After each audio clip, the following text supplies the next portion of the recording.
Salut à tous, c'est Sizer, comment ça va? Et les amis, aujourd'hui on se retrouve pour l'anime review de l'épisode numéro 34 de Dragon Ball Super comme chaque lundi les amis. Donc aujourd'hui on se retrouve, comme je viens de le dire pour l'épisode 34, donc le titre de l'épisode 34 pardon, est Piccolo contre Frost, on mit tout sur le Maken Kozapo. Sans plus attendre, allez c'est parti pour le résumé de l'épisode les amis.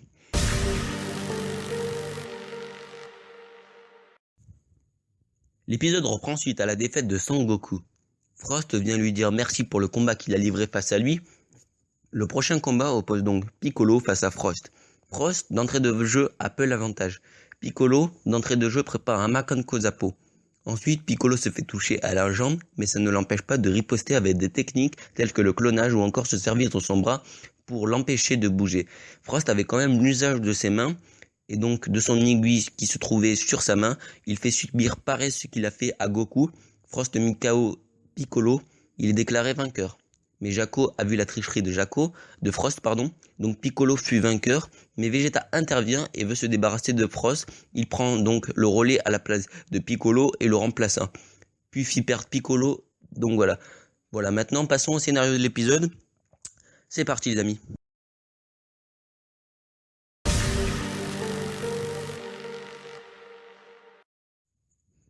Pour le scénario quand même de l'épisode, c'est vraiment très très bon. On apprend que Frost et Kiabe ont fait une quête pour protéger des habitants de la planète Mayonne, mais on apprend que la Frost a une armée qu'il conquérit avec des planètes, se faisant passer pour un gentil en tuant sa propre armée, et donc les habitants lui donnent de l'argent, il est donc malfaisant. Du côté du combat, c'est vraiment pas mal aussi du tout. Même si je m'attendais que Piccolo gagne, mais bon, vu en fin d'épisode que Vegeta prend le relais, je pense que ça va très très bien se passer. Donc Vegeta prend le relais, c'est très bon aussi. Je donne donc un 9 sur 10 pour le scénario de cet épisode les amis. Et donc nous passons donc au visuel de cet épisode les amis. A tout de suite.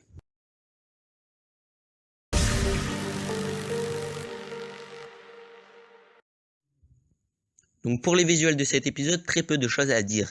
C'est pas mal, mais on voit vraiment sur 3, vraiment 4 plans maxi, des dessins pas bons. Mais dans l'ensemble, c'est bon. Je donne donc un 7 sur 10. Passons donc aux EST, parce qu'il y a très très peu de choses à dire les amis. A tout de suite.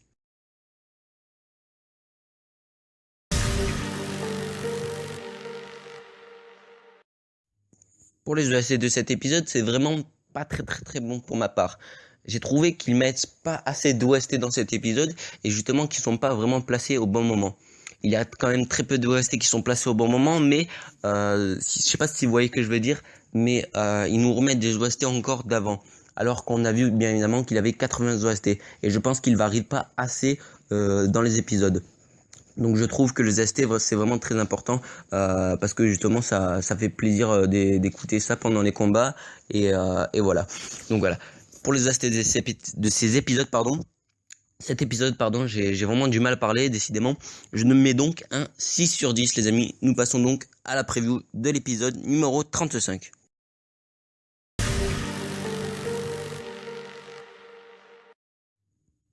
Pour la preview de l'épisode 35 les amis, on voit donc Frost contre Vegeta. Peu d'images vraiment du combat, il y a vraiment des images fixes qu'on voit surtout, et donc la preview ne peut pas réellement nous déchiffrer beaucoup de choses.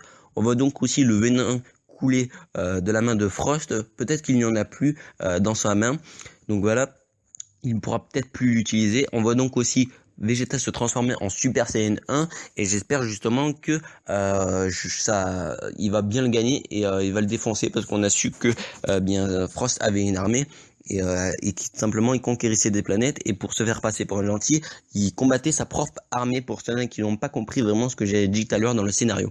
Voilà les amis, donc c'est à peu près tout dans la preview, voilà, ils se battent, on voit pas réellement des images quand ils se battent, on voit juste vraiment les grosses images, c'est le venin de Frost couler et donc la transformation de Vegeta en Super Saiyan 1, voilà. Donc les amis, ce n'est pas fini, on se retrouve directement pour les notes de ces épisodes, c'est parti. Voilà les amis, c'est parti, on retrouve les notes de cet épisode et donc la moyenne tout simplement de cet épisode. J'espère que vous avez aimé cet anime review les amis. Pensez à liker la vidéo les amis. Si vous n'avez pas aimé, vous pouvez aussi disliker la vidéo. Pensez à commenter, l'espace commentaire est vraiment un débat et pour débattre vraiment sur des théories Dragon Ball, c'est vraiment super important et ça m'aide pourquoi pas pour des prochaines théories et pourquoi pas plus parler. Par exemple, il y a quelqu'un qui m'a dit parle plus quand tu fais tes résumés ou tes scénarios. Et bien, je suis preneur, et donc j'ai essayé de faire le plus de lignes de résumé.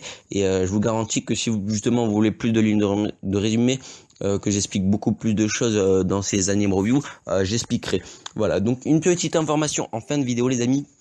Il n'y aura pas d'anime review la semaine prochaine, tout simplement pour une simple et bonne raison qu'il n'y a pas d'épisode 35 la semaine prochaine, enfin cette semaine. L'épisode sera diffusé non pas le 13, mais le 20. Alors je vais vous donner l'explication, c'est simplement qu'il y a que Fuji TV qui diffuse maintenant Dragon Ball Super au Japon, qui sont les premiers à diffuser Dragon Ball Super, qui diffusent un marathon. Excusez-moi pour le petit bug. Ils diffusent un marathon au lieu de Dragon Ball Super. Donc voilà, pas de Dragon Ball Super, pas de One Piece. Aussi pour ceux-là qui regardent One Piece, malheureusement. Voilà les amis, c'est fini pour cette vidéo. Moi je vous dis à la prochaine. Ciao tout le monde. Peace.